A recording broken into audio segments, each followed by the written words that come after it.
Hey there, and thanks for watching Fox 10 News. I'm meteorologist Jennifer Lambers bringing you the latest advisory that just came out on Tropical Storm Cristobal. Now, this is still a tropical storm. We saw that landfall later last night. It is now Monday morning, so good morning to everyone out there. But as we're continuing to keep track of this, that latest advisory just came out at 1 a.m. It has those current sustained winds at 40 miles per hour. Tropical storms start at 39 miles per hour, so just barely keeping on to that tropical storm strength. And later on in that next advisory will most likely be that depression, but that is continuing that northwesterly path at 10 miles per hour. Now, we do have a lot of advisories with this right now, and as we check out our map, we're seeing a lot of those. But as we continue further along, there you go, that's where that map is seen. We got a lot going on, but we're going to go ahead and break down a lot of what we do have within this. So we still are under this flash flood warning, and within this box is where we're going to be keeping an eye on this precipitation within these rain bands. It's bringing very heavy rain within it, and that's what warranted a lot of this flash flood warning. So we'll continue to monitor this and keep an eye on any of those low-lying areas. So if you are heading out anytime soon, just be cautious that those roadways will most likely be building some of that water, especially near the coastal spots. There is a coastal flood warning for southern Mobile County, southern Baldwin County, and also including Pensacola extending towards Fort Walton Beach. That one's going to be in effect until 7 p.m. today. But with this is the newest addition to this warning box. This is going to be the high surf warning. So we are continuing to see southerly winds.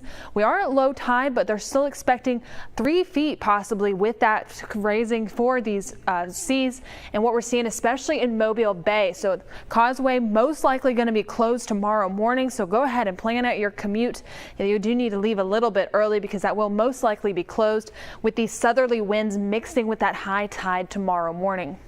Checking out the rain that we are currently looking at right now, you can see that landfall and that center low just working over New Orleans and heading into southern Mississippi just near Hattiesburg. But as we're continuing to keep an eye on some of these rain bands continuing to push on towards the Gulf Coast, we're seeing that with this latest advisory and what's bringing it ahead. And we're going to continue to see this rain for the next coming days. Zooming in closer on our sweep radar with what we're currently seeing, you can see that movement heading north, mainly leaving Mobile and Baldwin counties dry right now in most spots, especially those southern portions. They've been seeing a lot of that rain today, luckily getting a slight break, but this is going to continue further along into today. But checking in closer towards Mobile County, seeing some rain right now near Mobile Airport, extending down towards Dawes, Theodore, and Irvington, extending up towards Sims and also towards Saraland and Satsuma, and heading across the bay. Additional rainfall just north of Spanish Fort and more in the middle of Mobile Bay currently. Zooming up closer, a lot of these areas have stayed dry. Those inland spots have stayed dry through some of this rain, but as it's continuing to make that northerly path, bringing a lot of heavier rainfall towards the Tensod, Choctaw Bluff, and Uriah area. So we'll continue to monitor that along I-65. Very wet roads up there, but they are continuing to see some of that heavier rainfall. Here along the Panhandle, looking quiet right now. Just a couple of isolated cells in some areas, but Crestview along with Bruton and Jay still seeing some of that heavy rain. Now we have seen this heavy rainfall.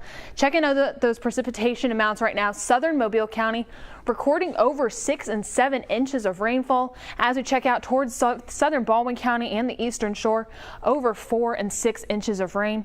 Zooming in up closer towards the inland spots, we're going to start to see over 5 inches of rainfall in Midtown right there. So Big Creek Lake, 5.5 inches. Mobile Airport also at that 5.5 inch mark. Fairhope right there at over 6.5 inches. But this is where we've been seeing a lot of it, is right here in the Panhandle. Check this out.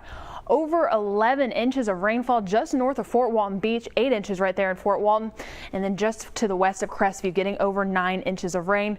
And this is going to continue on our European model for the next coming days until Wednesday. We're looking to get more rain for the coming days, additional 2 inches on top of this. So luckily this could help us in these drought conditions that we're seeing. We'll continue to keep you updated on the latest. We are going to continue to cut in every hour for the programming, but meteorologist Michael White will be in studio soon, and he'll continue to keep you updated through the day. So thanks for watching Fox 10 News.